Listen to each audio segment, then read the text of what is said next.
Listo, vamos a iniciar a lo que corresponde, ver un poco sobre abordar lo que es la ética, cuál es la diferencia entre ética y moral. También vamos a abordar un poco lo que vendría a corresponder, como aquí dice la notita aquí abajo. Vamos a centrarnos en tres planteamientos éticos, que son los más principales, los más conocidos, los más esenciales dentro del campo de la filosofía, que son los planteamientos éticos de Aristóteles, de Kant y de Mill. Nos vamos a centrar en ellos tres. Sin embargo, para ello vamos a ver una especie de iniciación de lo que vendría a corresponder la ética y sus diversas ramas, las ramas más principales de la ética. Pero para ello conversemos un poco, ¿no? Ya debemos tener en cuenta para ello cuál es la diferencia entre ética y moral, de dónde deriva la palabra ética, de dónde deriva la palabra moral, qué significan. De repente hay alguna ambivalencia entre ellos, presentan alguna ambigüedad. Eso lo vamos a abordar en ese instante. Primero, recordemos de que la palabra ética deriva del griego ethos, E-T-H-O-S. Es decir, que el origen o etimología de la palabra ética deriva del griego, ethos.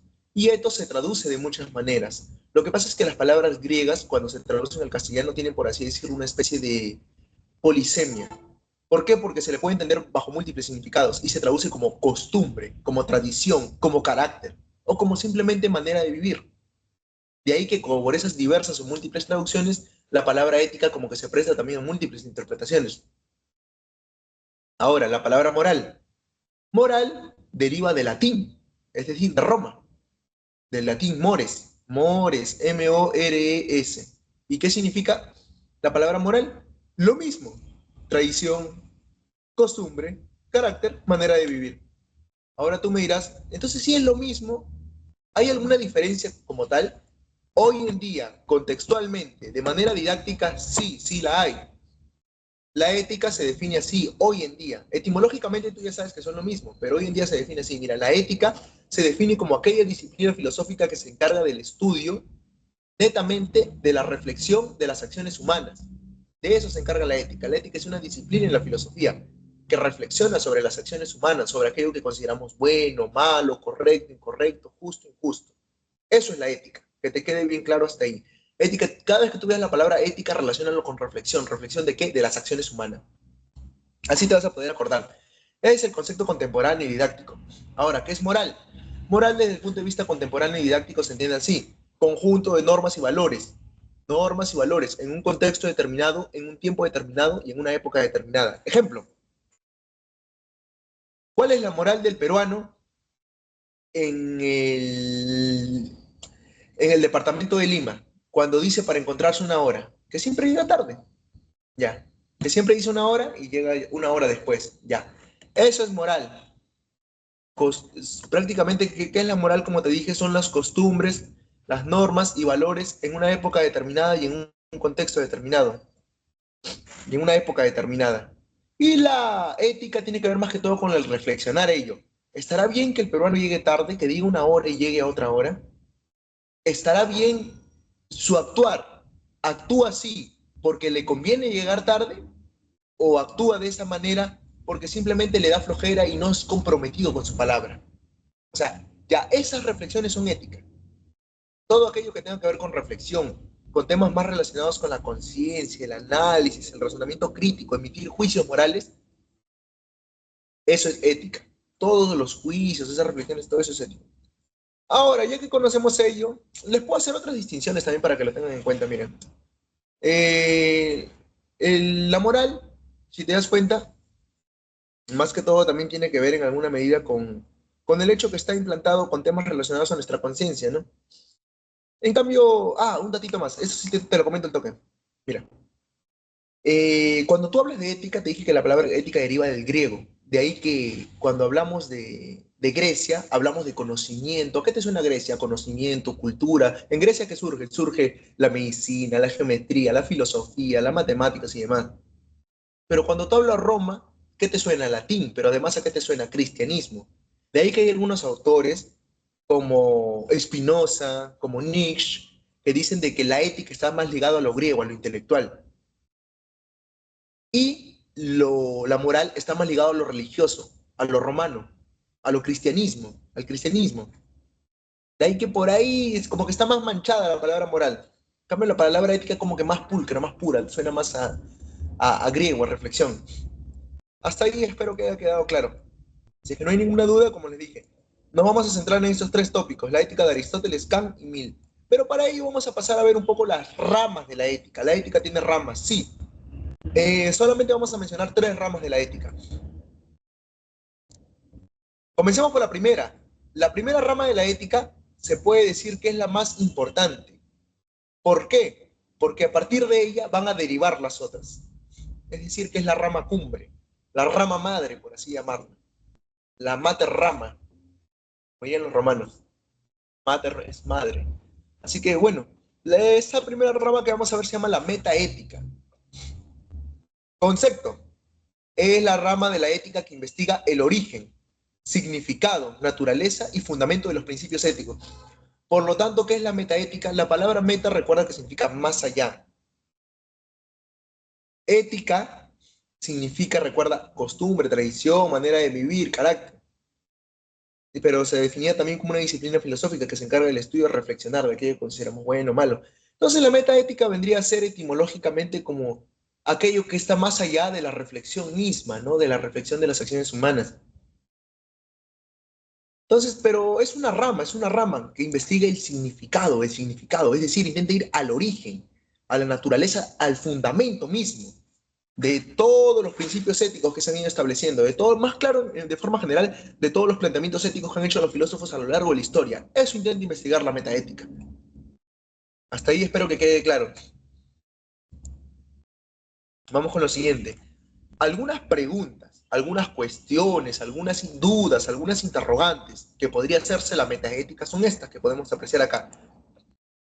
La moral, la moralidad, es una cuestión más de gusto o de verdad.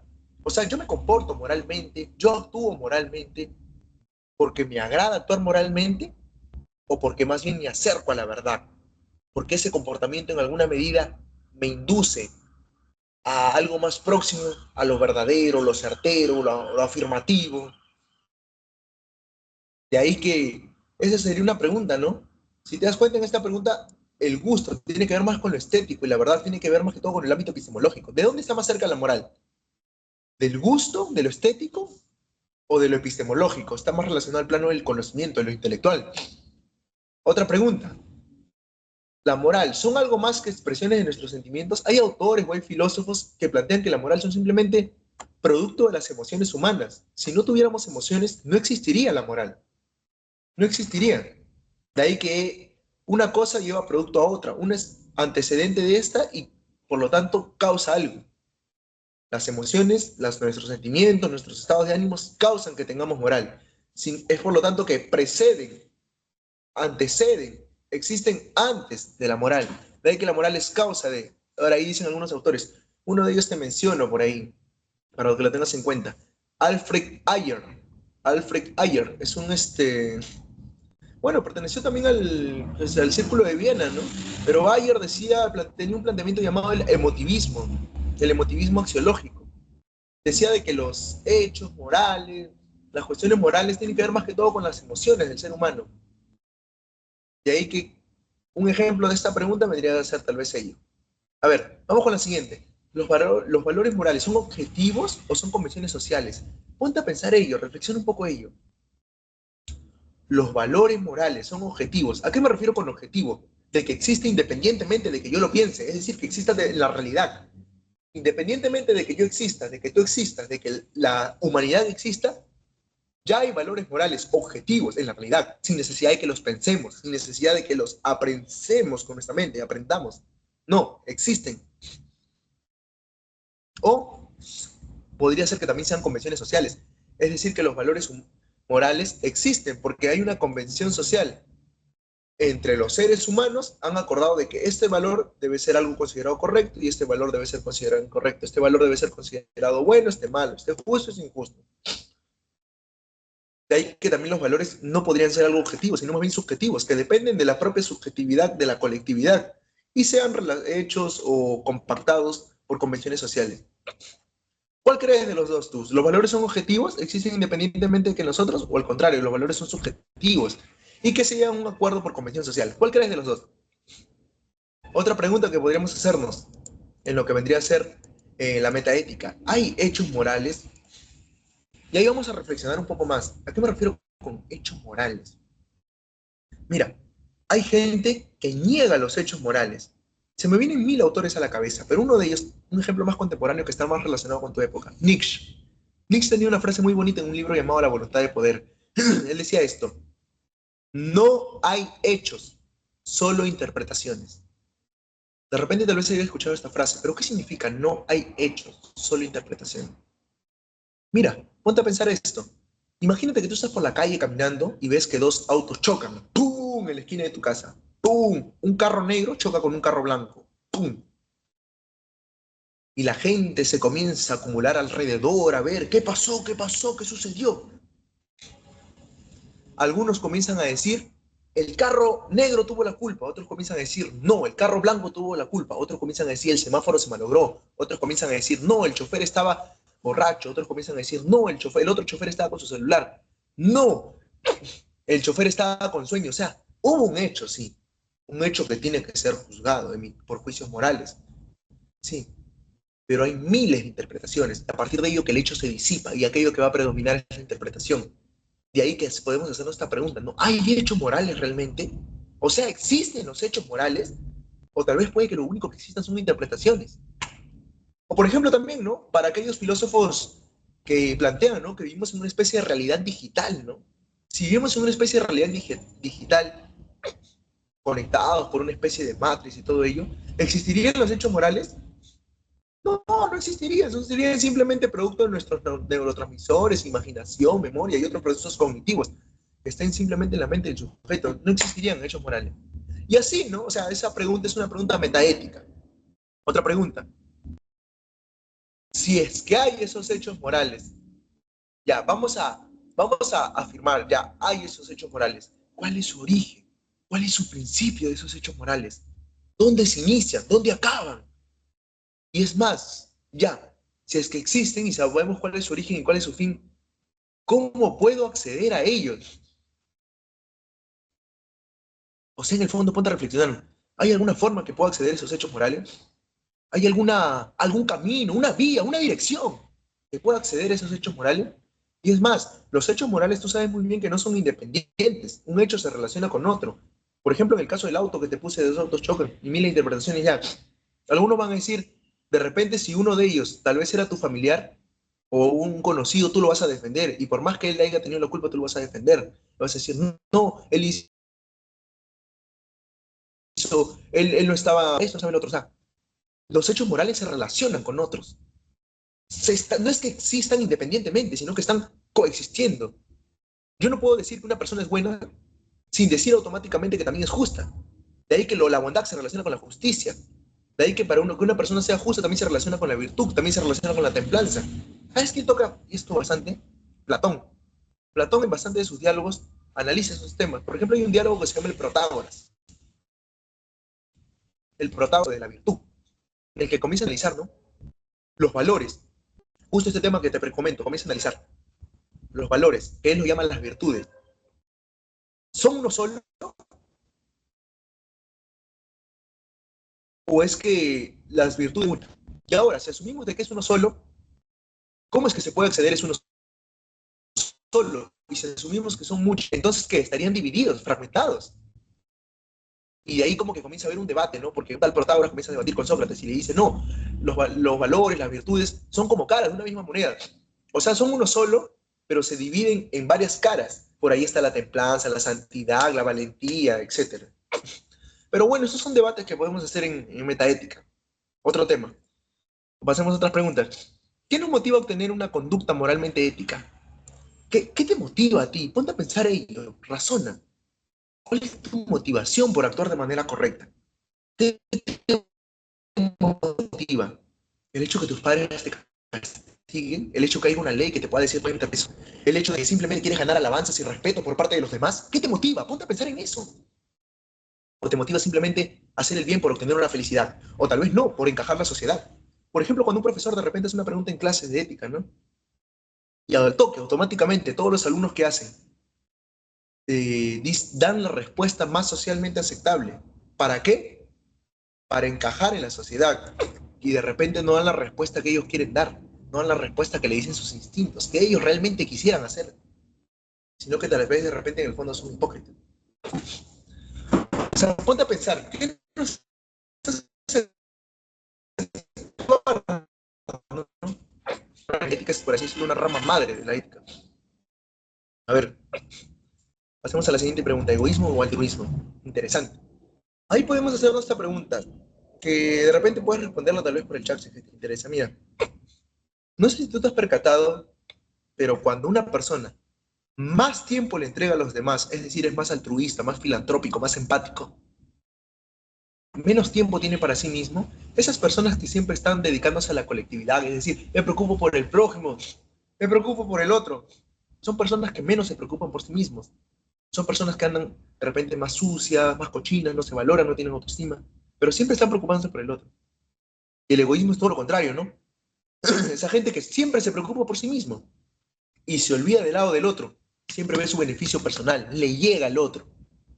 De ahí que tiene que haber como una especie de equilibrio. ¿Sabes qué filósofo toca esto? Yo te lo recomiendo. Te lo recomiendo. Se llama así, mira. Se llama Emmanuel Levinas. Si te interesa este tema entre el yo, la subjetividad y el otro o la otredad, entre el egoísmo y altruismo, entre mi beneficio y la colectividad, lo que puedo hacer por el bienestar social, hay un filósofo que se llama así, Emmanuel Levinas. Es un filósofo del siglo XX, del siglo pasado. Te lo comento así rapidito, para no ampliar mucho en esto. ¿Qué es lo que decía Levinas? Levinas plantea algo llamado la ética del otro. La ética del otro consiste en que, sin abandonar mi subjetividad, ponerme en los zapatos del otro, ponerme en el lugar del otro, pero sin abandonar mi propia particularidad, es decir, mi identidad, mi yo, lo gano porque hay un otro. Y a ese proceso de equilibrio entre el otro y el yo lo llama la alteridad. Pero esos son temas un poquito más metafísicos y profundos. Pero te lo comento si te interesa, este tema de egoísmo, altruismo. Ahora, ¿qué es lo mejor? ¿Las razones o las emociones? ¿Cómo debemos actuar? ¿Ser racionales totalmente? O también las emociones. Las emociones nos ayudan o nos inclinan a actuar de otra manera muy distinta, ¿no? De la que podríamos estar actuando. Bueno, esas son preguntas de metaética. ¿Qué tal te pareció la rama de la metaética? ¿Interesante? Si no tienes alguna duda, pasemos a lo siguiente. Ética normativa. ¿Qué es la ética normativa? Es otra rama de la ética. Te voy, y una vez te digo, te voy a mencionar tres ramas de la ética. Ya vimos la metaética, falta la ética normativa, que ahorita la vamos a ver, y la última es la ética aplicada. Pero vamos a ver la ética normativa. La ética normativa, así de manera sencilla, con tus propias palabras, de manera como una especie de paráfrasis, yo te lo digo así de manera sencilla, así lo aprendí yo. ¿Qué es la ética normativa? La ética que han planteado los filósofos, nada más. Eso es la ética normativa. ¿Qué es la ética normativa? La ética que han planteado los filósofos. Por ejemplo, ¿qué? La ética de Platón, la ética de Kant, la ética de John Stuart Mill, la ética de Epicuro, la ética de Nozick, de Spinoza, Nietzsche, etc. Eso es ética normativa. Mira, ética normativa, ¿qué es? Conceptualmente, ya cómo se le puede definir, es la rama de la ética que busca arribar a estándares morales que regulen la conducta correcta e incorrecta.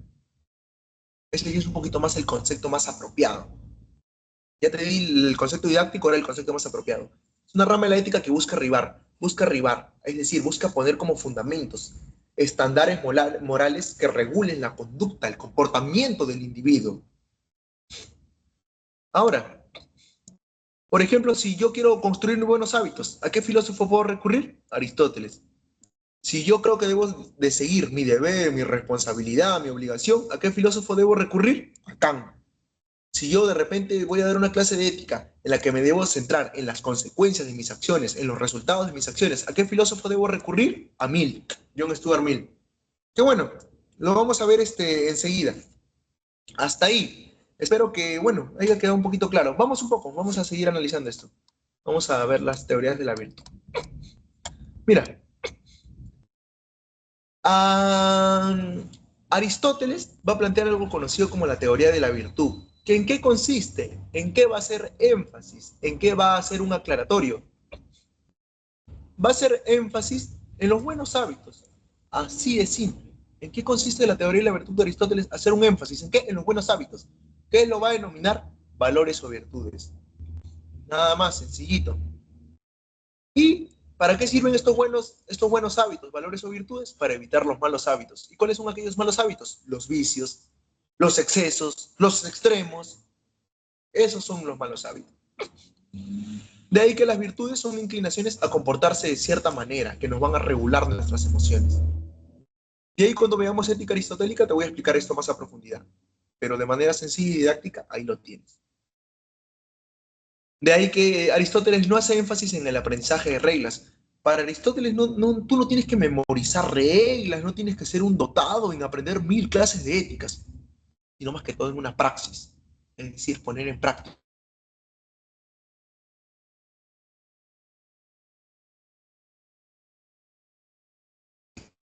los buenos hábitos.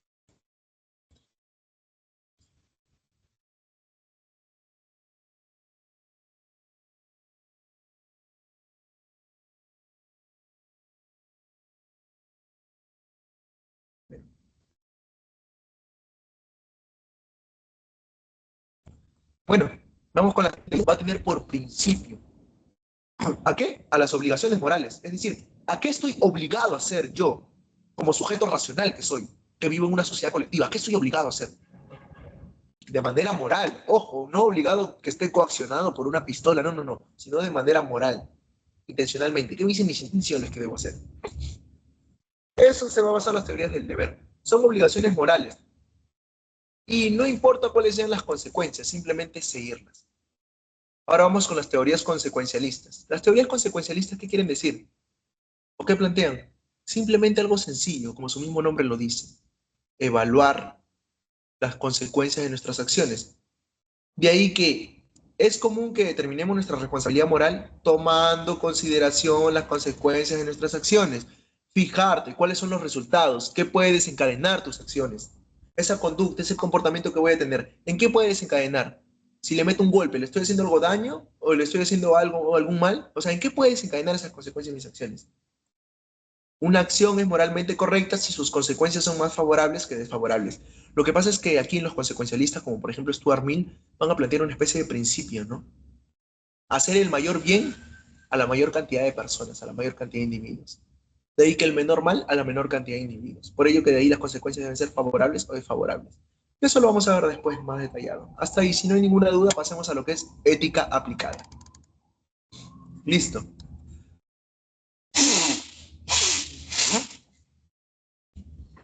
Disculpen muchachitos, estoy un poco con gripe, pero ya. Seguimos. La ética aplicada. ¿En qué consiste la ética aplicada?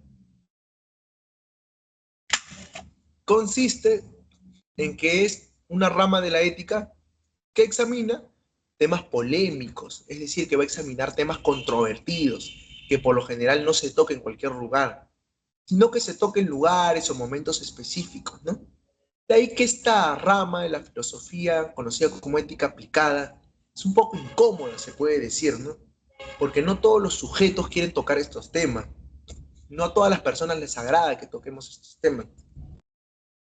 Mira, va a tocar temas controvertidos y específicos, temas como qué, el aborto, puede ser el parricidio, el infanticidio, la pena de muerte, los derechos de los animales no humanos, la eutanasia, el terrorismo, etcétera. Mira, ponte a pensar en esos temas. A ver, reflexionemos uno de ellos.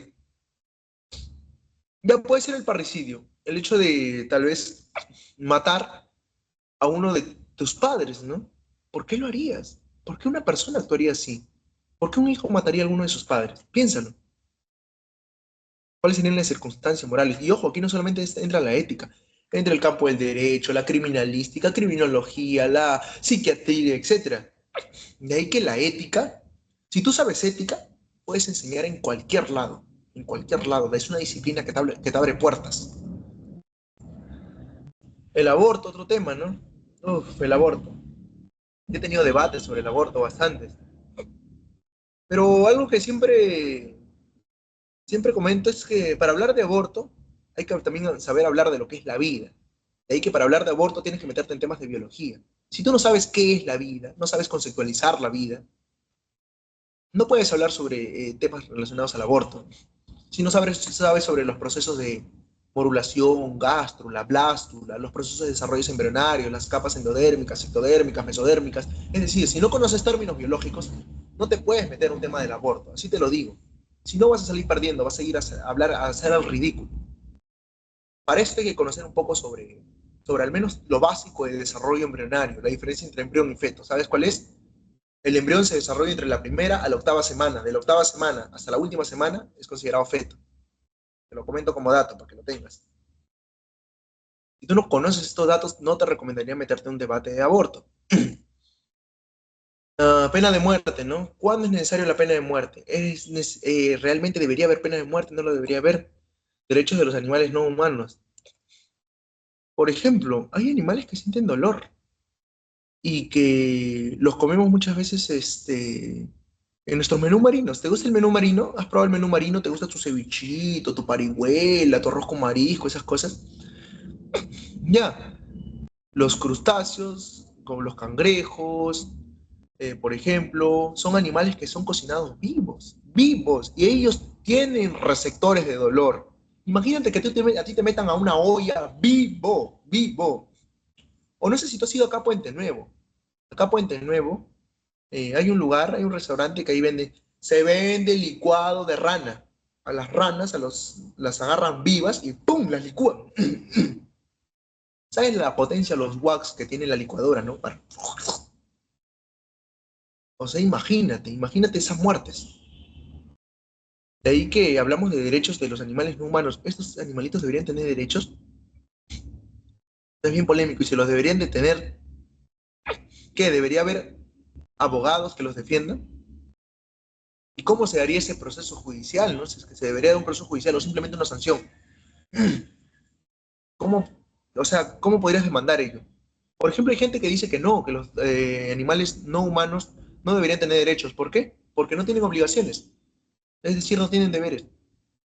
Ahí son posturas en contra. Hay mucho debate en esto, mucho, mucho. Son temas muy polémicos, por eso te digo. Eutanasia, terrorismo y demás. Bueno, a ver, terrorismo, un ejemplo, te voy a decir rapidito. Mira, podemos hablar un poco sobre el conflicto armado, la época aquí en el terrorismo en el Perú, ¿no?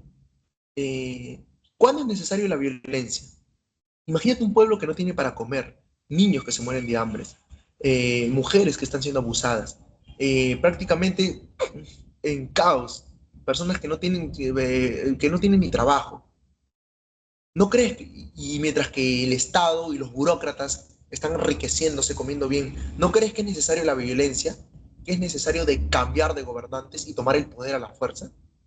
¿No crees que es necesario la violencia si es que hay esos casos extremos que te explico una especie de pobreza extrema por parte de toda la población mientras unos solamente se enriquecen? ¿No crees que es necesario la violencia en esos casos? O sea, de ahí que ahí surge el terrorismo, ¿no? Porque el terrorismo no es que nace de la nada, sino nace en un contexto determinado, responde a un contexto económico social determinado, a una crisis política de aquel tiempo. De ahí, ¿cuándo es necesaria la violencia? O si es necesaria. Terrorismo y otras cosas más. Bueno, eso es prácticamente los temas que toca la ética aplicada. Podríamos hablar toda la noche mil ejemplos de ética aplicada. Pero bueno, aquí te doy un concepto, mira. Esta rama de la ética aplicada tiene diversas subdisciplinas. Subdisciplinas, acuérdate de este conceptito, subdisciplinas.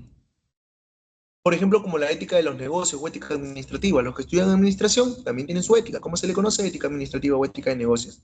Por ejemplo, la ética de la salud, también conocida como la bioética, que por lo general es la ética aplicada al campo de la medicina, la enfermería, la terapia, la psicología, los de laboratorio clínico, los de terapia física y rehabilitación, terapia ocupacional, terapia de lenguaje, anátomos patólogos, etcétera. En todo campo de la salud. La ética de la comunicación, aquellos que estudian comunicación social, qué videos deben de subir, qué videos no, cuál es el lenguaje que deben usar en películas, o sea, tienen códigos éticos. La ética jurídica, los de derecho, etcétera. También tiene que ver con códigos profesionales y responsabilidades en tales o cuales áreas. Por ejemplo, ética del abogado, ética del enfermero, contador, ingeniero, policía, educador, etcétera.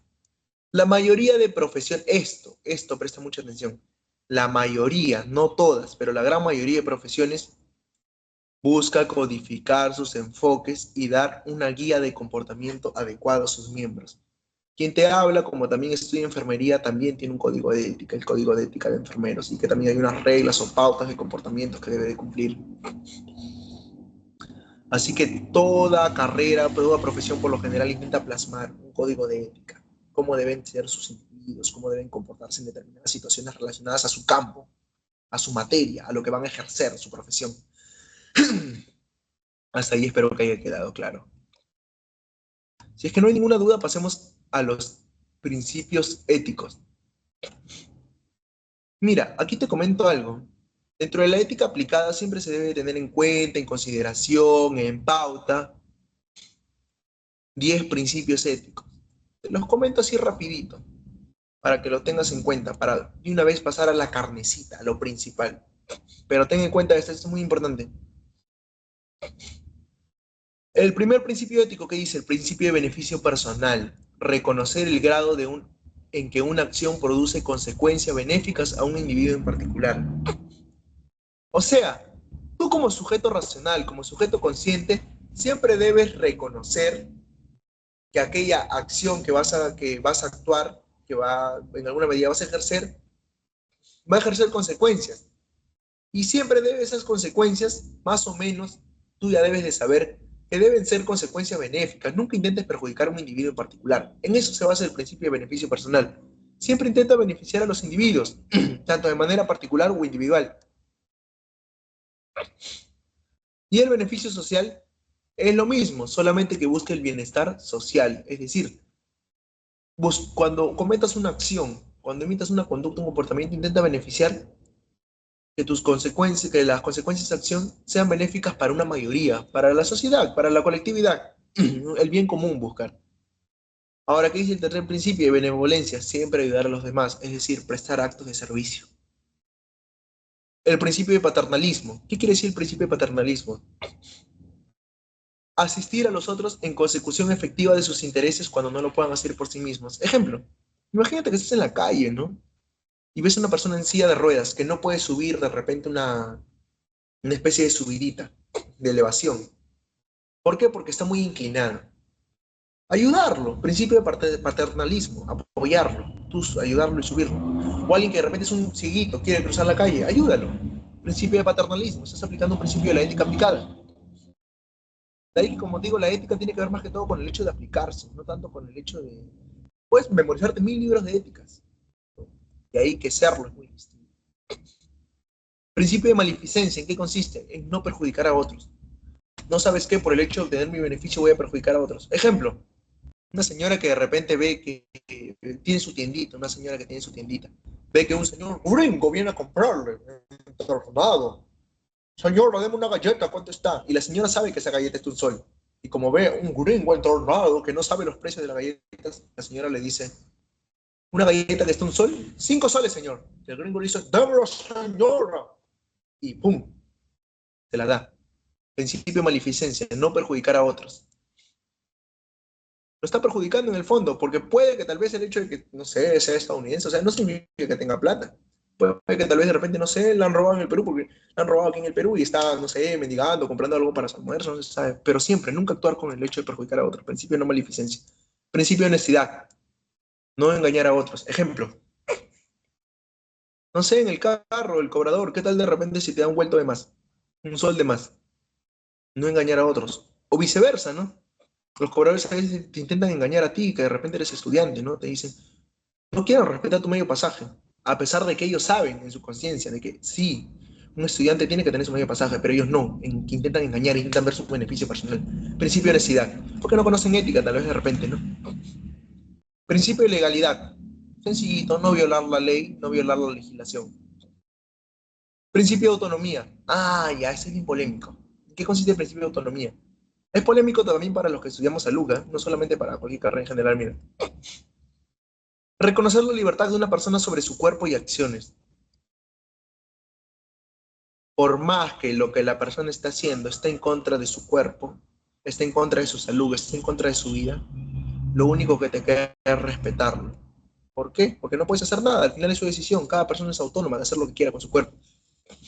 Yo he tenido amigos que, por ejemplo, compañeros que se cortaban por su sexo, chicas también que se cortaban así. He conocido gente que se ha suicidado y que más o menos yo podría deducir de que estaban mal. Pero, ¿se puede hacer algo? No. Principio de autonomía, reconocer la libertad de una persona sobre su cuerpo y acciones. Esto en salud también se aplica. Yo, por ejemplo, que estudio una carrera de salud, te lo comento. Por ejemplo, imagínate esto. Imagínate que una persona pertenece a la religión de testigos de Jehová. Tú sabes que los testigos de Jehová no pueden transferir sangre. No hay transfusión de sangre entre ellos, porque la sangre está contaminada y otros mitos más. Y otras, pero tú tienes que respetar sus creencias. Imagínate que alguien, no sé, una mujer ha dado a luz y tiene una especie de hemorragia postparto. Y sabes que va a morir si es que no recibe transfusión de sangre de algún pariente, o sea, cercano suyo. Bueno, si la persona no quiere recibir, ¿qué queda hacer? Que muera, pues. No puedes hacer nada. Tienes que respetar la libertad de esa persona. Por eso siempre antes de someterlo a una cirugía, operación, a un parto, algo, aborto, lo que sea, este, tienes que hacerle firmar una especie de documento, ¿no? De documento, que la persona reconoce que se pone en riesgo su vida, no acepta esta transfusión de sangre y todo eso. Eso se hace llamado, se hace, se hace más que todo, ¿no? Una especie de documento y todo ello. Pero bueno, pasemos a lo siguiente. Principio de justicia. Reconocer el debido proceso, así como su compensación por daños y perjuicios. Bueno, eso ya tiene que ver más que todo con el ámbito un poquito de derecho, ¿no? Si de repente, no sé, has chocado a alguien, estado borracho, sabes que la pena es menor, a diferencia de que si lo hubieras hecho estando consciente, no atropellado a alguien, si de repente has atropellado a alguien. Reconocer el debido proceso, así como su compensación por daños y perjuicios. Un ejemplo te lo di. Y el principio de derechos. Reconocer los derechos de una persona. Es decir, esto tiene que ver mucho con Kant, que lo vamos a ver más adelante. Reconocer los derechos de una persona, el derecho a la vida, a la información, a la privacidad, a la libre expresión y seguridad. Entonces los derechos tienen que ver mucho con Kant, porque para Kant los derechos son algo que existe de manera intrínseca en sí mismo, y que no es que sean por así decirlo, como elaborados, ¿no? Por convención y todo ello, sino que son obligaciones morales del individuo. Pero bueno, hasta ahí, ¿hay alguna duda, algún interrogante? Bueno, si es que no hay ningún interrogante, pasemos a lo siguiente. Te dije que vamos a ver lo que es Aristóteles, vamos a ver lo que es Kant y John Stuart Mill.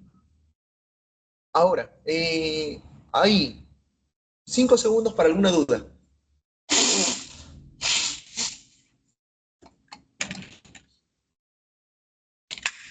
Listo, seguimos, ya que no hay ninguna duda. Algo que te recomiendo cuando veas bastante a los filósofos, para cualquier tema en general, no solamente para ética, siempre tú mismo, por tu cuenta personal, por cuenta propia, haz esto, un glosario. Ahora tú miras, ¿para qué voy a hacer un glosario? Eso te va a ayudar mucho. Cada filósofo,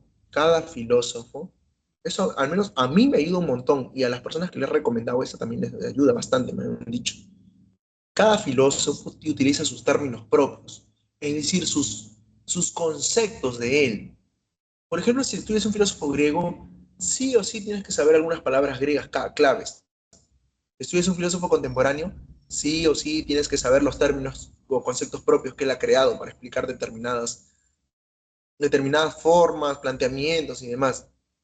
Lo mismo, si estudias a filósofos de la Edad Media, sí o sí tienes que saber conceptos en latín clave. Bueno, eso es todo. En Aristóteles, vamos a ver conceptos claves en su ética. Eudaimonía. ¿Qué significa eudaimonía? Eudaimonía se traduce como vida buena o más precisos. El concepto más preciso popular que siempre se utiliza se traduce como felicidad. De ahí que si tú en algún momento escuches, muchachos, hablemos hoy sobre la ética eudaimónica. ¿A qué me refiero? Ah, la ética relacionada con la felicidad, ética aristotélica. ¿Eudaimonía con qué tiene que ver? Con la felicidad. Arete. ¿Qué significa arete? La palabra arete significa virtud.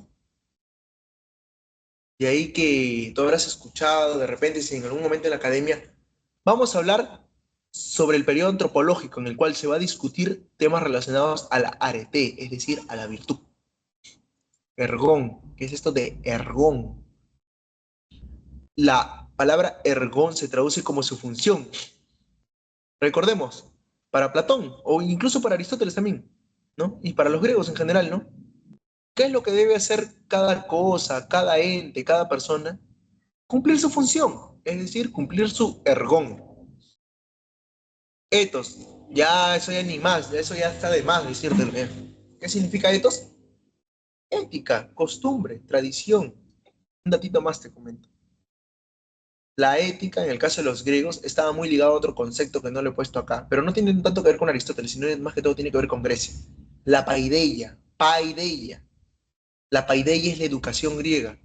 La educación griega estaba muy ligada a su eticidad, a lo etos, a la cuestión del costumbre, el carácter del individuo. Otro concepto más, teleología. La palabra telos significa final. Por ejemplo, yo que estudio una carrera de salud, muchos de los conceptos griegos, si tú aprendes muchas de las etimologías griegas, te van a servir para descifrar palabras de conceptos de áreas de ciencias naturales, ciencias de la salud, ciencias biomédicas, etc. Ejemplo, telos, ¿qué significa? Fin, finalidad. De ahí que si tú escuches hablar de Aristóteles, la ética teleológica, ¿qué significa? Ética de los fines, de los finales. Ya que Aristóteles creía que toda actividad humana siempre la realizamos con un fin, con un propósito, todo tiene un porqué, una razón de ser. Ahora, ¿por qué te comento esto de los conceptos griegos? Mira, por ejemplo, en biología, no sé si habrás escuchado la palabra telodendrón. Una neurona tiene su parte terminal, la parte final de la neurona se llama así, telodendrón. O por ejemplo, un cromosoma, la parte final de un cromosoma se llama así, telómero. De ahí que esas palabras se utilizan mucho en biología. A ver, vamos con otro.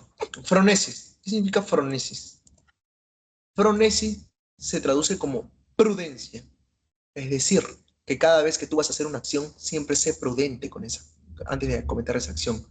La prudencia se desarrolla por medio de la razón, decía Aristóteles. La razón, si es que la razón está bien conducida, bien cultivada, te va a ayudar a tener una buena fronesis, una buena prudencia en las acciones que cometes.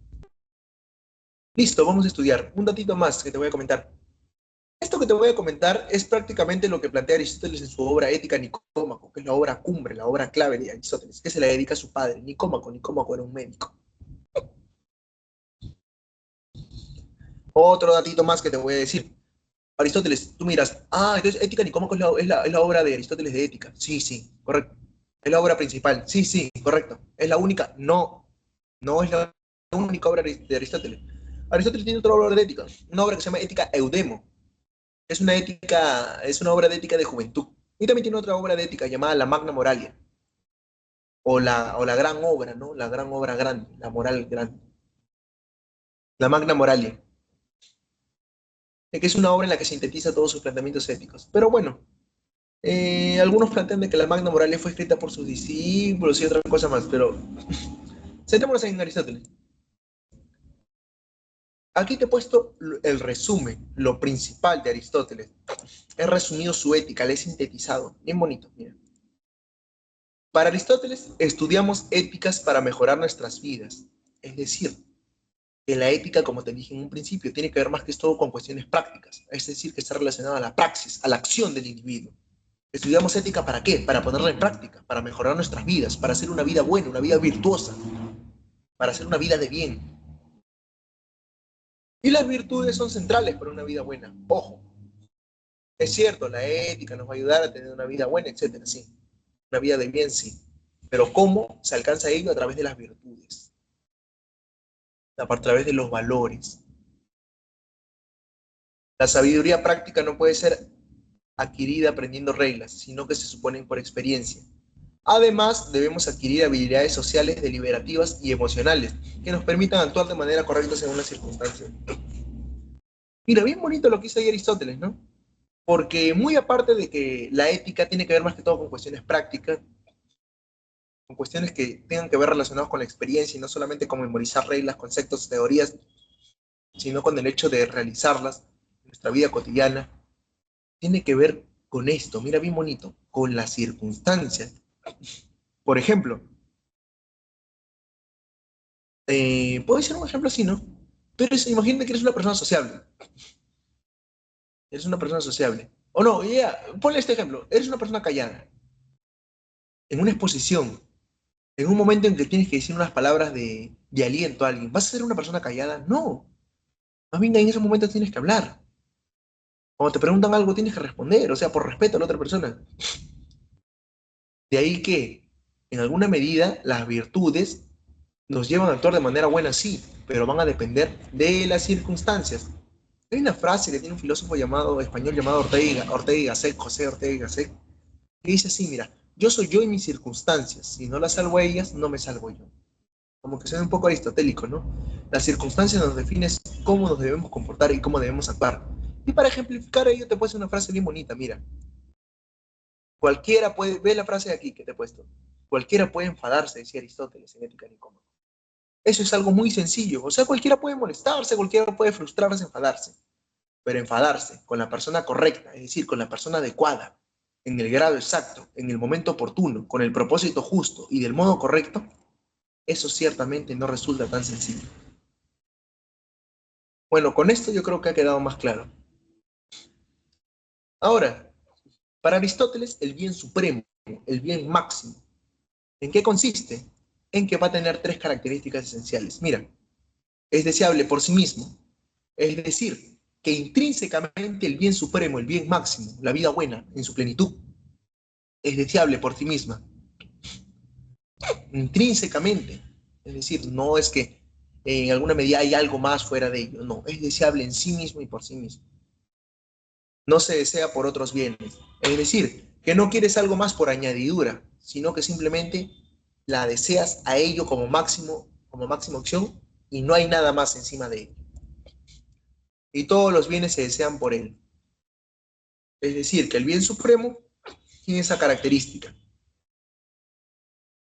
que, no se, que los bienes se desean por él mismo. Todos los bienes, en alguna medida, abarcan a ese bien supremo. A ver, el bien o vida buena de un ser humano tiene que ver con la actividad de la parte racional. Ah, y esto es muy interesante, mira. Aristóteles va a decir, esto ya no lo menciona tanto en Ética Nicómaco, pero lo que pasa es que el planteamiento de un filósofo muchas veces está relacionado con sus otras obras. Por ejemplo, yo para hablarte de ética, Aristóteles veía la ética como una especie de ciencias prácticas. Era una ciencia, pero una ciencia práctica. Pero otra ciencia práctica también era la política. Aristóteles decía, para que el ciudadano esté bien, la polis, para que el individuo esté bien, la polis tiene que estar bien. Si una sociedad está mal, el individuo también va a estar mal. De ahí que la ética también Aristóteles lo veía como una especie de rama de la política. Pero bueno, eh, ¿por qué te menciono esto? Porque Aristóteles, en un libro llamado Tratado del Ánima o Tratado del Alma, menciona que tenemos tres tipos de alma. El alma vegetativa, que es el alma propia de las plantas, que se caracteriza por ser reproductiva, se reproduce y se alimenta. Hay el alma sensitiva también, que es característica de los animales, que además de reproducirse y alimentarse, también siente dolor, siente placer. Y en el caso del alma humana, es característica de ser racional. O sea, también tiene alma vegetativa y sensitiva el ser humano. ¿Por qué? Porque come, se reproduce, también siente, pero además razona. De ahí que algo característico del ser humano tiene que ver con la parte racional. Y esta parte racional tiene que ir en armonía, de acorde, concorde con la virtud. Es decir, que la razón me va a ayudar, el buen uso de la razón me va a ayudar a llevar una vida virtuosa. No es que la vida virtuosa la llevo así de la nada, de manera espontánea, no. Sino que con el buen uso de la razón me va a orientar, me va a conducir, me va a guiar, me va a conducir. Ahora, tenemos dos tipos de virtudes, éticas y dianoéticas. Te lo explico. Las virtudes éticas tienen que ver con las virtudes que puede alcanzar el pueblo, el populacho, el vulgo. Ejemplo, la templanza, hacer que la parte buena domine sobre la parte mala, la valentía, el hecho en alguna medida, ser valiente de manera necesaria, en situaciones correctas, en el momento correcto, en el lugar correcto, de la manera correcta. O sea, la valentía, la templanza, la santidad, la justicia, todo esto son virtudes éticas. Ese es un ejemplo de virtudes éticas. Pero tú miras, ¿cuáles son las virtudes dianoéticas? Ojo, las virtudes dianoéticas también son llamadas virtudes intelectuales. ¿Por qué? Porque tienen que ver con virtudes netamente contemplativas. Ejemplo, las virtudes que se dedica el filósofo, actividades teóricas como el estudio de las ciencias, las epistemes, actividades puramente contemplativas, teoréticas, la reflexión, la meditación, o el estudio de las tecnés también. Eso tiene que ver con actividades dianoéticas o intelectuales, los tipos de virtudes dianoéticas o intelectuales. Ahora, Aristóteles dice que por lo general podemos hablar de 4 tipos de vida. ¿Cuáles son esos 4 tipos de vida que se caracterizan en todo ser humano? Cuando me refiero a todo ser humano, me refiero a todo ser humano racional. Recuerda que los esclavos no eran considerados seres humanos en la antigua Grecia, por lo tanto, Aristóteles no se refiere a ellos. A ver, listo. Hablemos, hablemos con ello. Mira, Aristóteles decía que había 4 tipos de vida. Primero, la vida más baja, la que se encuentra en la jerarquía más baja, en la jerarquía más inferior, es la vida placentera. Una vida que está basada en los instintos, en los placeres carnales, corpóreos. Una vida que está basada en la desmesura, en el no control de uno mismo. Que esa vida la tiene la gente del pueblo, la gente del vulgo. Esa gente que en realidad, o sea, ni siquiera puede controlarse a sí misma. Esa es la vida placentera. La gente del vulgo, la gente del vulgo, el pueblo. Ahora también encontramos a la vida política, que para Aristóteles la vida política no te lleva en el fondo a una vida buena o al bien supremo. ¿Por qué? Porque la vida política está basada en honores y en reconocimientos, es decir, que va a depender del otro. El político quiere ser exitoso y aparte siempre tiene una vida muy perturbadora. ¿Por qué? Porque siempre en alguna medida tiene que estar mintiendo para alcanzar la candidatura, para ganarle al otro, nunca cumple sus promesas, siempre tiene que estar en alguna medida cuidándose de que no lo vayan a vacar, no lo vayan a restituir, a dar un golpe de Estado, etcétera. De ahí que la vida política, no. La vida administrativa, Aristóteles también concebía de que es una vida perturbada. ¿Por qué? Porque está basada también en los honores y reconocimientos, pero para ser más preciso está basado en las riquezas. La vida administrativa, administrar negocios, riquezas, etcétera. En el fondo las riquezas no te llevan a una vida virtuosa, dice Aristóteles. De ahí que para Aristóteles la vida, la mejor vida es la vida contemplativa, netamente teórica, netamente dedicada a los conocimientos de la filosofía, del saber, de las ciencias, las epistemes, etcétera. Hasta ahí, espero que haya quedado claro. Algo bien interesante que dice Aristóteles, como te puse aquí en el glosario, es que la ética de Aristóteles es teleológica. Mira lo que dice aquí. Todo acto conduce a un fin, y en tanto que ese fin se realiza virtuosamente, y en tanto que ese fin se realiza virtuosamente.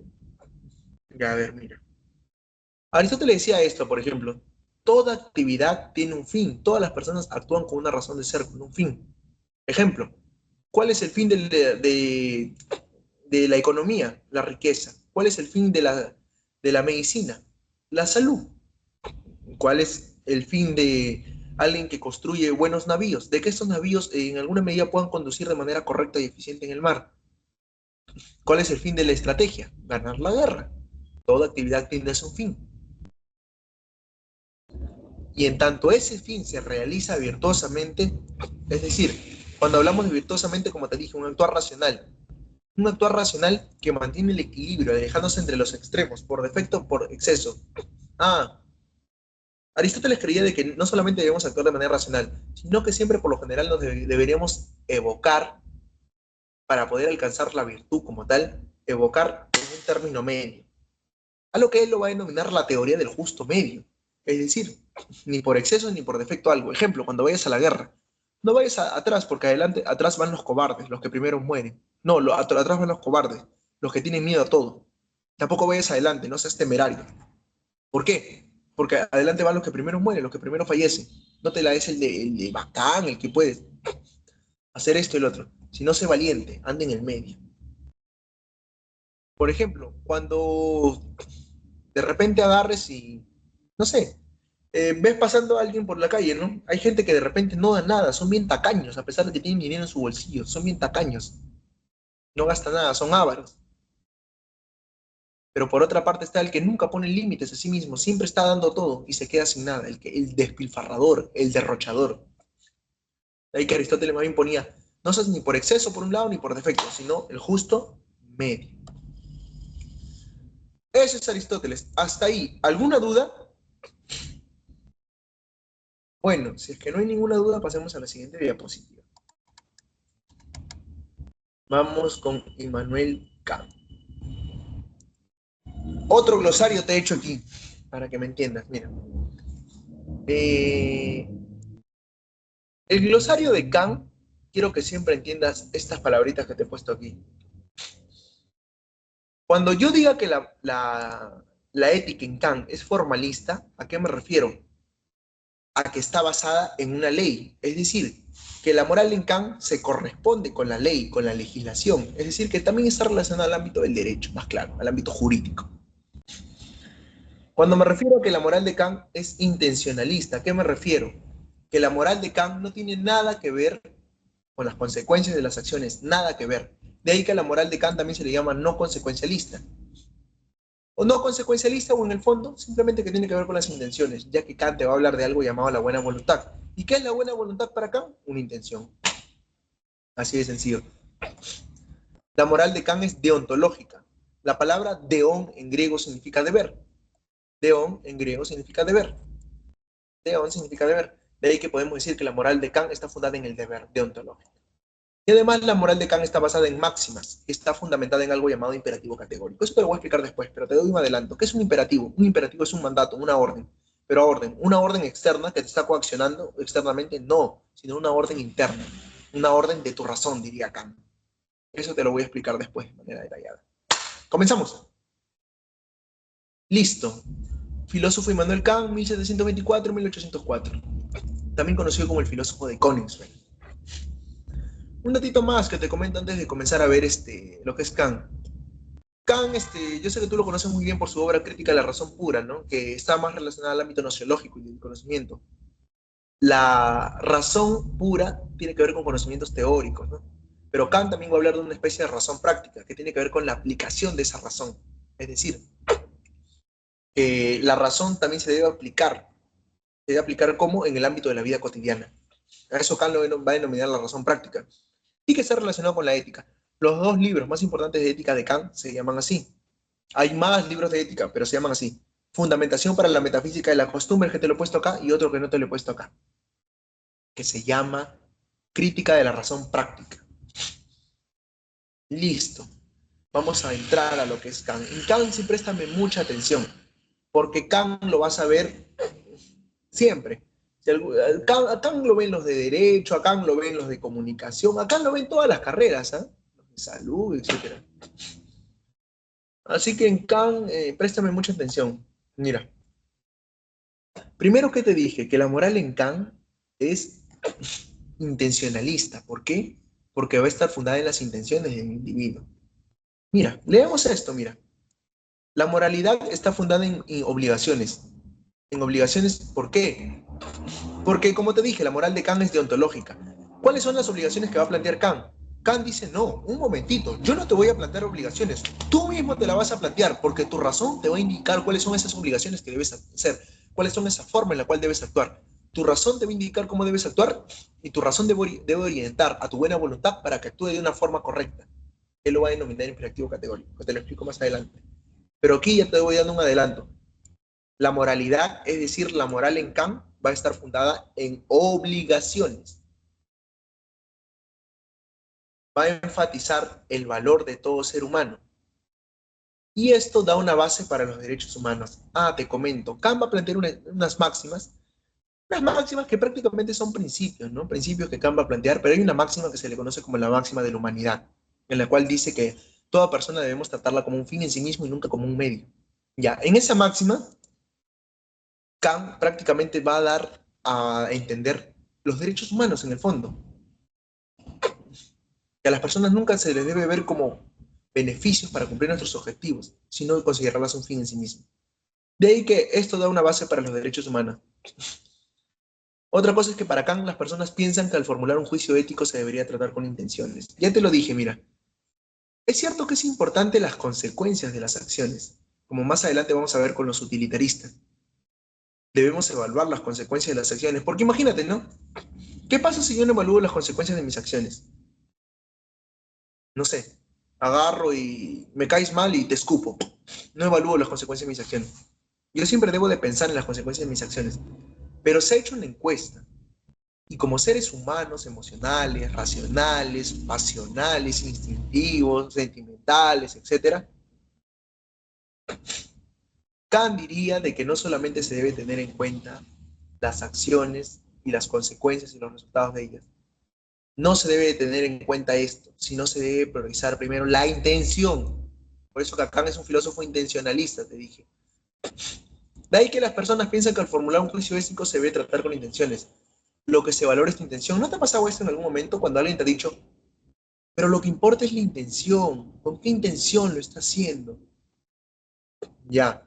Pero también va a recibir una gran crítica a esto los kantianos, ¿no? Por el hecho de que la intención no lo es todo. Imagínate, ¿no? Por ejemplo, de que, siempre pongo este ejemplo, ¿no?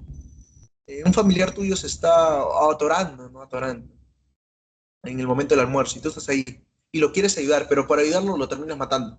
¿Por qué? Porque no tienes conocimiento de salud. Tu intención fue buena, sí, pero tu acto fue malo. De ahí que la intención no es todo. Pero Kant va a hablar bastante de intenciones, actuar con buena voluntad. Mira, para Kant va a refutar a Aristóteles, ojo. La felicidad no es siempre buena. Ahora, ¿por qué para Kant la felicidad no es siempre buena? Porque el hecho de que, por ejemplo, yo intente buscar en alguna medida acciones que me conlleven una mayor felicidad, no significa que todas esas acciones que yo busque para obtener una mayor felicidad sean siempre moralmente correctas. De ahí que para Kant la felicidad no es siempre buena. ¿Te acuerdas lo que dije para Aristóteles? La palabra de daimonía. Aristóteles se basaba en una ética en la felicidad. Aristóteles decía de que el máximo fin del hombre es alcanzar la felicidad. De que toda acción en el fondo es porque queremos ser felices. Ya para Kant no. Kant desprende de todo ello. Y para Kant la felicidad no es siempre buena y el fin del hombre no siempre es la felicidad. Sino que el fin del hombre muchas veces intenta hacer otras cosas, otros planteamientos y no la felicidad. ¿Sabes qué es lo único bueno para Kant? Lo único bueno en sí mismo, la buena voluntad. La buena voluntad es buena en sí misma y por sí misma. Es decir, que yo puedo actuar de acuerdo a valores, puedo actuar de acuerdo a miles de cuestiones, pero esas otras cuestiones por las cuales puedo actuar de manera extrínseca no son buenas en sí mismas. Lo único bueno en sí mismo es la buena voluntad. De ahí que para Kant, actuar con buena voluntad es actuar por respeto al deber. Eso te lo explico, mira.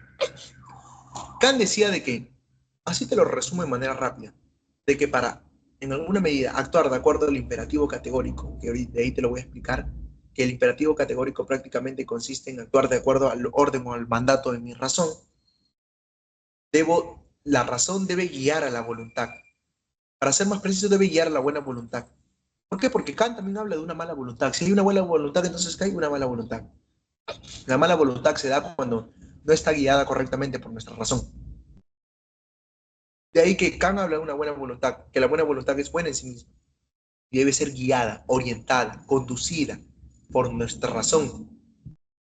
Y solo así vamos a actuar por respeto al deber, que es tener como único motivo al deber mismo, y no actuar conforme al deber, que tiene intereses extrínsecos al deber mismo. Te comento algo, Kant hace dos distinciones, actuar con respecto al deber y conforme al deber.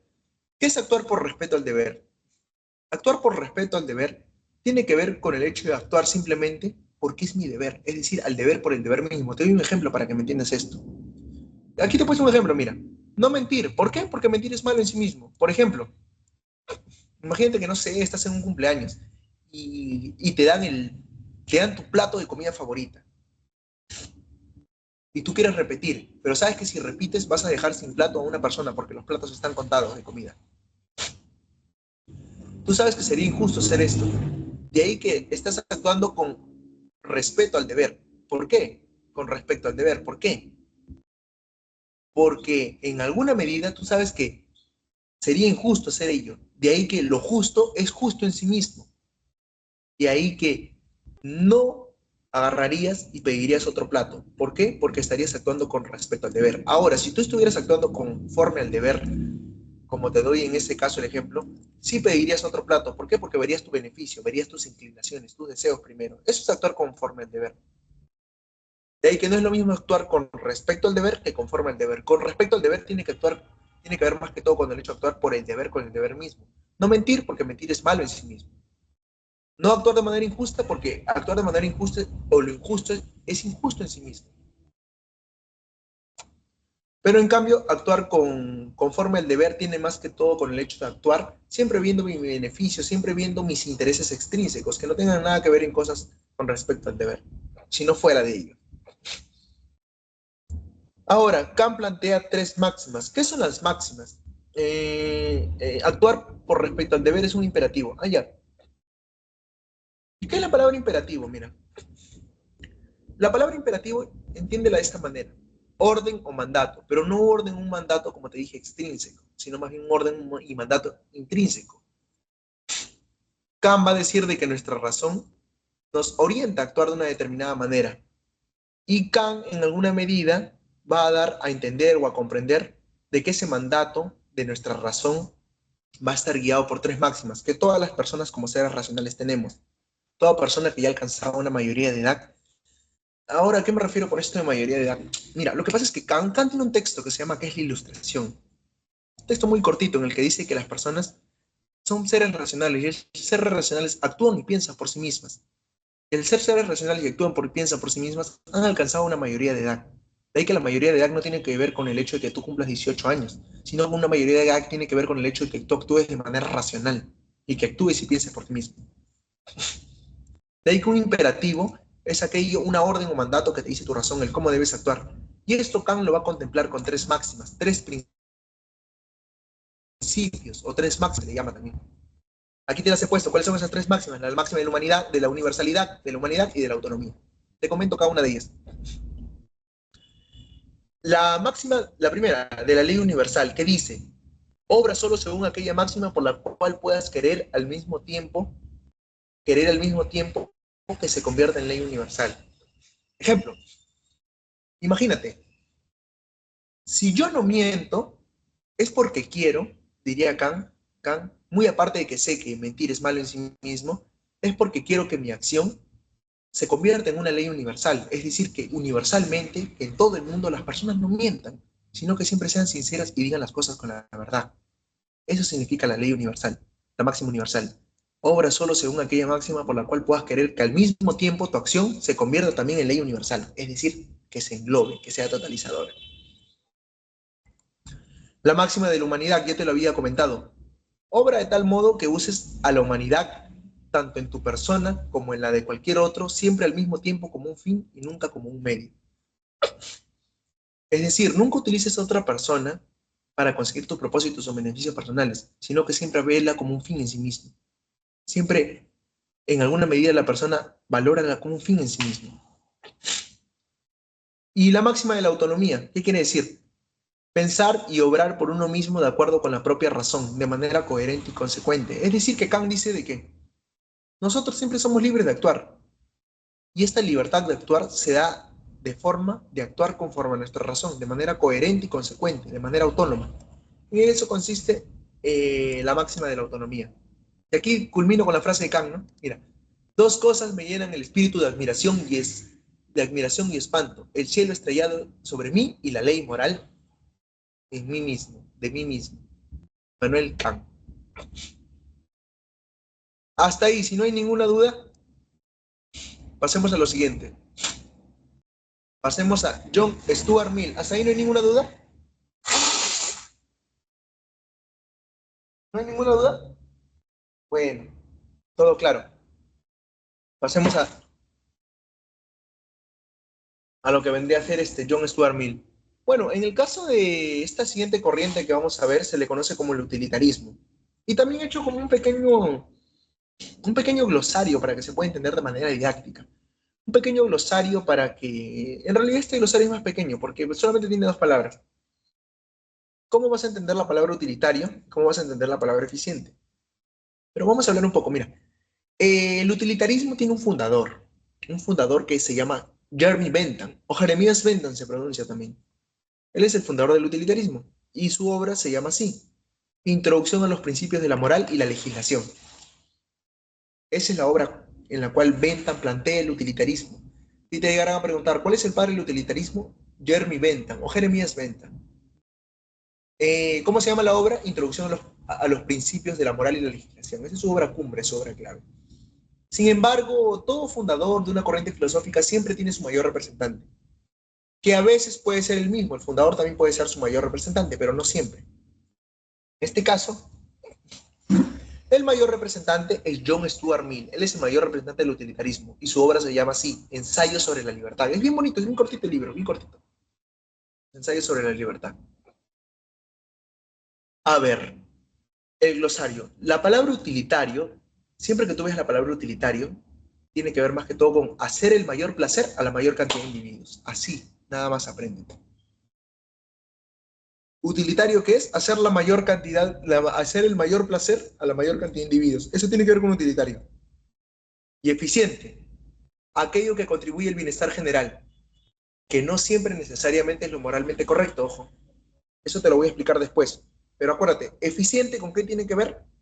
Con contribuir el bienestar general, con siempre fijarme en el bienestar general, con que mis acciones y la consecuencia de mis acciones tengan que ver con el bienestar general, lo cual necesariamente no siempre es lo correcto, lo moralmente correcto. De ahí te voy a explicar esto un poquito más a profundidad más adelante con ejemplos y todo. Pero esto es el glosario, lo utilitario y lo eficiente, esas son palabras claves, palabras cumbres. ¿Qué es lo que dice el utilitarismo? Ah, hay dos tipos de utilitarismo, el utilitarismo de John Stuart Mill y el utilitarismo de Jeremy Bentham. Ambos se distinguen, te lo comento. Primero vamos a ver el de Bentham, que es el más antiguo. El principio de utilidad general, vamos a plantear. Eso sí, hay cositas en las que se va a distinguir el utilitarismo de Mill y en el utilitarismo de Bentham. Pero en este caso, el utilitarismo de Bentham y el utilitarismo de Mill también van a coincidir en algunas cositas o algunos aspectos. Mira, en esto van a coincidir, que te voy a comentar. El principio de utilidad. Estamos obligados a realizar la acción que produce la mayor cantidad de placer y menor dolor. Hasta ahí van a coincidir tanto Bentham como Mill. Siempre van a buscar una acción, realizarla, produciendo la mayor cantidad de placer en la mayor cantidad de individuos y el menor dolor posible. Como que parece una especie por así decirlo, ética hedónica, ¿no? Que sí va a estar basada en Epicuro y en el hedonismo, sí, pero en alguna medida es una corriente contemporánea y más propia, ¿no? De nuestros tiempos. Pero eso es lo que plantea prácticamente. Estamos moralmente obligados a realizar la acción que produce una mayor cantidad de placer y menor dolor. Y que siempre se ejemplifica esto con el famoso dilema del tranvía, ¿no? Imagínate que hay un tren, un señor que está conduciendo un tren y en este momento de conducir el tren se le vacía los frenos, no puede frenar. Y tiene dos opciones, ir por el lado derecho o el lado izquierdo. Si va por el lado derecho, atropella a una persona. Si va por el lado izquierdo, atropella a cuatro personas. Un utilitarista, ¿qué es lo que diría? Diría que lo mejor es atropellar a una sola persona. ¿Para qué? Para causar el menor dolor posible. Pero bueno, esto puede traer consecuencias, ¿no? Esto en realidad no es planteado por el utilitarismo, ese dilema que te he contado, que se le conoce como el dilema del tranvía, sino es planteado por una filósofa mujer conocida como Philippa Fick. Pero se utiliza bastante para explicar lo que vendría a ser el utilitarismo, ¿no? Ya que los utilitaristas intentan también, al intentar alcanzar el mayor grado de placer, también en alguna medida se ha alcanzado el mayor grado de felicidad en la mayor cantidad de individuos.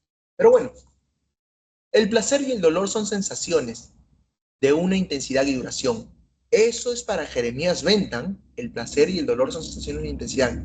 Para Stuart Mill, el placer tiene que ver más que todo, no solo con sensaciones, sino también con actividades, que te lo voy a explicar después. Pero mira, el placer y el dolor son sensaciones de una intensidad y duración.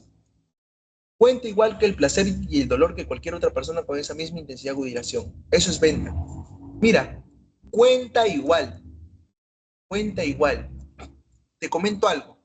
Al utilitarismo de disculpa, el utilitarismo de Jeremy Bentham también se le conoce como el utilitarismo cuantificacional. ¿Por qué? Porque se basa en la cantidad de placer. ¿Cuánto placer puede obtener una persona? ¿Y cuánto menor cantidad de dolor puede obtener una menor cantidad de personas? Y una mayor cantidad de individuos, mayor cantidad de placer.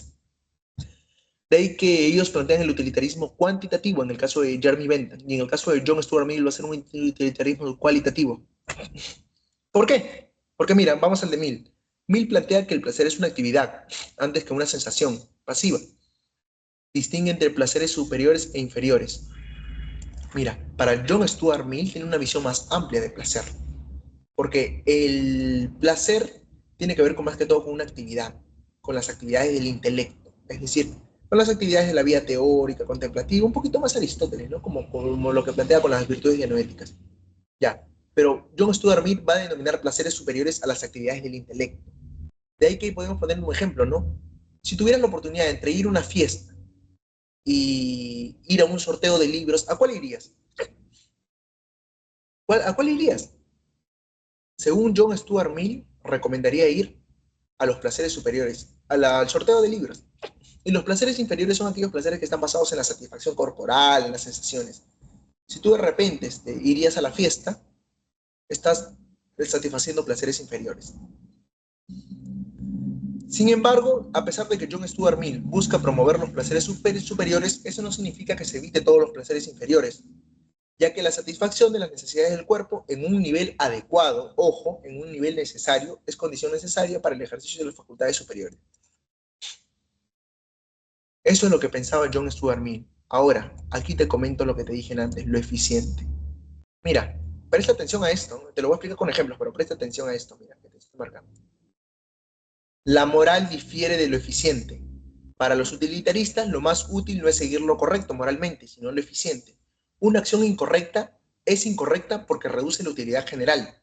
Lo eficiente, es decir, hacer lo que promueve el bienestar general, y la moralidad, por otro lado, es hacer lo correcto.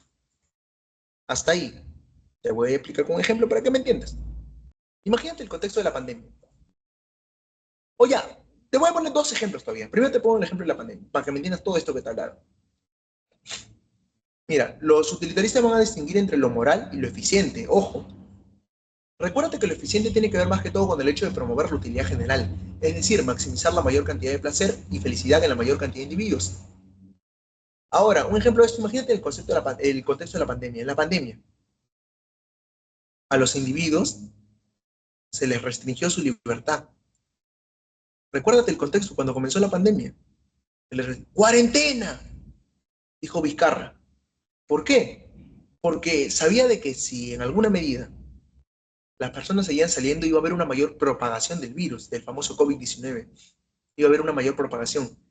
De ahí que la utilidad general tiene que ver con el hecho de, por más que perjudique una minoría, el hecho de que, ¿por qué? Porque las personas se aburrían. ¿Cuántas personas se estresaron en casa, sufrieron de ansiedad, depresión, algunos se volvieron ludópatas, o sea, tuvieron enfermedades en casa, sí, pero pero ¿por qué se llegó a esta conclusión de cuarentena? Por el hecho de priorizar a toda la población, ver por el bienestar general, por la utilidad general. De ahí que lo eficiente no es moralmente lo correcto. ¿Por qué? Hizo lo eficiente, sí, para que el virus no se pueda propagar, pero también no es moralmente correcto. ¿Por qué? Porque en alguna medida algunas personas se perjudicaron, ¿no? Se les restringió su libertad. El hecho de que puedan salir por la calle y todo ello. Otro ejemplo para que me entiendas, más, de repente un poquito más relacionado con el ámbito de la vida cotidiana. Imagínate, solo imagínate en caso hipotético de que tú tienes hermanitos. Imagínate que son 8 hermanitos. Y esos ocho hermanitos, 8 o 7 hermanitos que son, están chiquitos todavía, están en escalerita. Escalerita.